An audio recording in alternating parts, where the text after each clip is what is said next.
Bapak, Ibu, dan saudara-saudariku yang terkasih dalam Tuhan kita Yesus Kristus, salam sejahtera untuk kita semua. Berkat Allah yang Maha Kuasa senantiasa menyertai kita. Hari Minggu tanggal 12 September tahun 2021 adalah hari Minggu biasa ke-24. Marilah kita mendengarkan dan merenungkan bacaan-bacaan kitab suci. Bacaan pertama dari kitab Yesaya pasal 50 ayat 5 sampai 9a. Tuhan Allah telah membuka telingaku dan aku tidak memberontak, tidak berpaling ke belakang. Aku memberi punggungku kepada orang-orang yang memukul aku dan pipiku kepada orang-orang yang mencabut janggutku. Aku tidak menyembunyikan mukaku ketika aku dinodai dan diludahi. Tetapi Tuhan Allah menolong aku, sebab itu aku tidak mendapat noda. Sebab itu aku meneguhkan hatiku seperti keteguhan gunung batu, karena aku tahu bahwa aku tidak akan mendapat malu. Dia yang menyatakan aku benar telah dekat. Siapa yang berani berbantah dengan aku? Marilah kita tampil bersama-sama. Siapakah lawanku berperkara? Biarlah ia mendekat kepadaku. Sesungguhnya Tuhan Allah menolong aku. Siapakah yang berani menyatakan aku bersalah? Demikianlah sabda Tuhan. Syukur kepada Allah. Bacaan kedua dari surat Rasul Yakobus pasal 2 ayat 14 sampai 18. Apakah gunanya, saudara-saudaraku, jika seorang mengatakan bahwa ia mempunyai iman, padahal ia tidak mempunyai perbuatan? Dapatkah iman itu menyelamatkan dia? Jika seorang saudara atau saudari tidak mempunyai pakaian dan kekurangan makanan sehari-hari, dan seorang dari antara kamu berkata, "Selamat jalan, kenakanlah kain panas, dan makanlah sampai kenyang," tetapi ia tidak memberikan kepadanya apa yang perlu bagi tubuhnya, apakah gunanya itu? Demikian juga halnya dengan iman. Jika iman itu tidak disertai perbuatan, maka iman itu pada hakikatnya adalah mati. Tetapi mungkin ada orang berkata, "Padamu ada iman dan padaku ada perbuatan." Aku akan menjawab dia, "Tunjukkanlah kepadaku imanmu itu tanpa perbuatan, dan aku akan menunjukkan kepadamu imanku dari perbuatan-perbuatanku." Demikianlah sabda Tuhan. Syukur kepada Allah. Tuhan beserta kita sekarang dan selama-lamanya. Inilah Injil Yesus Kristus menurut Markus. Dimuliakanlah Tuhan. Injil Markus pasal 8 ayat 27 sampai 35. Kemudian Yesus beserta murid-muridnya berangkat ke kampung-kampung di sekitar Kaisarea Filipi. Di tengah jalan, ia bertanya kepada murid-muridnya. Katanya, "Kata orang, siapakah aku ini?" Jawab mereka, "Ada yang mengatakan Yohanes Pembaptis, ada juga yang mengatakan Elia, ada pula yang mengatakan seorang dari para nabi." Ia bertanya kepada mereka, "Tetapi apa katamu? "Siapakah aku ini?" Maka jawab Petrus, "Engkau adalah Mesias." Lalu Yesus melarang mereka dengan keras supaya jangan memberitahukan kepada siapapun tentang Dia. Kemudian mulailah Yesus mengajarkan kepada mereka bahwa Anak Manusia harus menanggung banyak penderitaan dan ditolak oleh tua-tua, imam-imam kepala dan ahli-ahli Taurat, lalu dibunuh dan bangkit sesudah 3 hari. Hal ini dikatakannya dengan terus terang.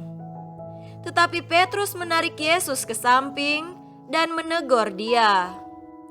Maka berpalinglah Yesus dan sambil memandang murid-muridnya, Ia memarahi Petrus, katanya, "Enyahlah iblis, sebab engkau bukan memikirkan apa yang dipikirkan Allah, melainkan apa yang dipikirkan manusia."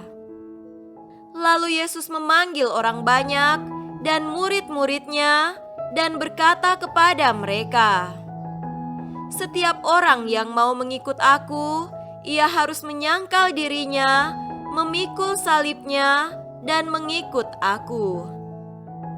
Karena siapa yang mau menyelamatkan nyawanya, ia akan kehilangan nyawanya.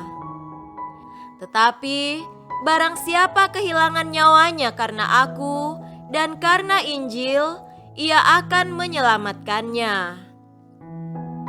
Demikianlah Injil Tuhan. Terpujilah Kristus. Saudara-saudariku yang terkasih dalam Tuhan kita Yesus Kristus, tema renungan kita pada hari ini adalah memiliki semangat seorang hamba. Dalam bacaan pertama pada hari ini, Nabi Yesaya menyajikan beberapa gambaran menarik tentang hamba Tuhan. Hamba Tuhan tidak memberontak, tetapi mendengarkan firman Tuhan dan setia kepada Tuhan sampai akhir hayatnya. Hamba itu menderita penganiayaan dan ditentang dari segala penjuru. Mungkin kondisi ini mencerminkan pengalaman Israel di pengasingan di mana mereka harus terus-menerus menghadapi banyak perlawanan. Tetapi sang hamba tidak terpengaruh oleh kesulitan seperti itu. Dengan iman yang besar kepada Tuhan, hamba itu siap menghadapi tantangan apapun.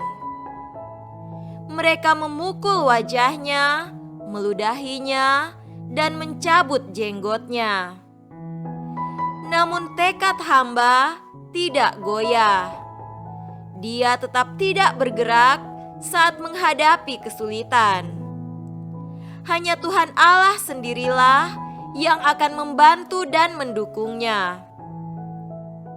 Hamba yang dilukiskan Nabi Yesaya itu adalah model orang beriman yang sungguh berserah dan mengandalkan kekuatan serta pertolongan dari Tuhan.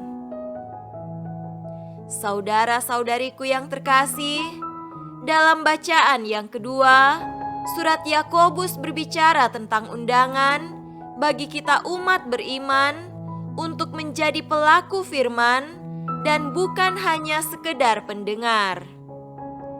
Iman Kristen bukanlah serangkaian kebenaran teoritis, tetapi cara hidup praktis berdasarkan wahyu Kristus kepada kita.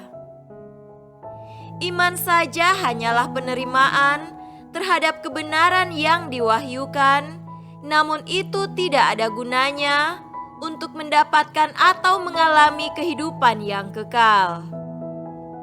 Dalam surat Yakobus ditegaskan bahwa iman itu mati jika tidak diwujudkan dalam tindakan yang nyata. Iman itu hidup ketika itu diwujudkan dalam karya kasih. Siapapun yang mengaku memiliki iman tetapi tidak mempraktikkan amal kasih, ia tidak menjalankan iman Kristen dengan seutuhnya. Oleh karena itu, kita harus memberikan diri kita sendiri, berbagi apa yang kita miliki, bukan hanya memberikan sedekah dari kelebihan kita. Amal adalah sesuatu yang kita lakukan dengan kemurahan hati kita, dengan cara memberi kepada orang lain dari apa yang kita miliki. Iman sejati adalah iman yang hidup. Itu adalah iman yang menghasilkan buah dari Roh Kudus. Kasih karunia Tuhan selalu bekerja karena Roh Kudus itu aktif dan bukan pasif. Roh Kudus selalu bergiat, membimbing dan mengarahkan kita umat beriman kepada satu kebenaran.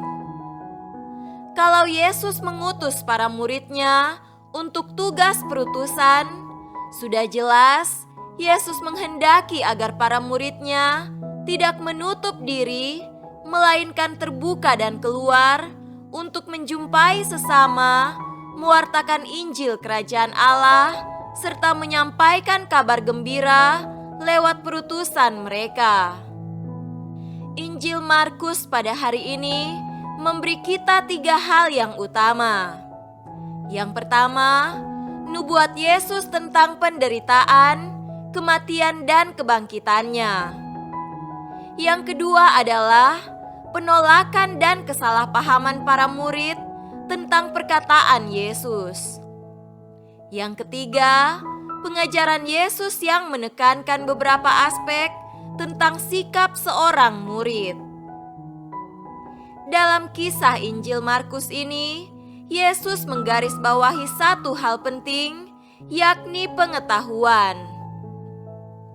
Apakah para murid yang dipilih untuk mengikutinya dan untuk melanjutkan pewartaannya di kemudian hari mengetahui dengan tepat siapa dia? Pengetahuan tentang Tuhan dan pengetahuan tentang Yesus Kristus adalah penting. Yesus adalah Mesias, Anak Allah yang mewartakan kerajaan Allah meski harus menderita, ditolak, bahkan disalibkan, tetapi akan bangkit pada hari ketiga.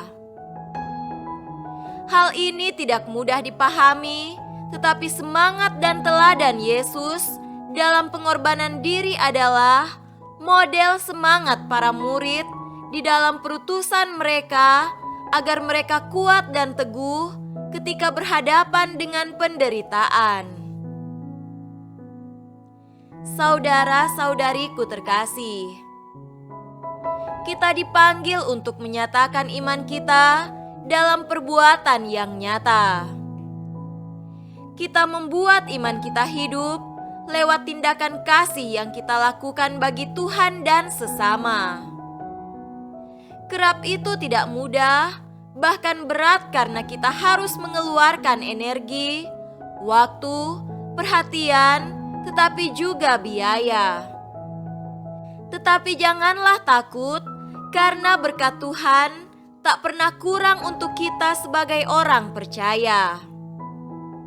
Hal penting untuk mewujudkannya adalah bahwa kita perlu memiliki semangat seorang hamba yang taat dan rela menghadapi kesulitan, bahkan derita, sebagaimana Yesus adalah Mesias yang rela menderita bagi kita semua.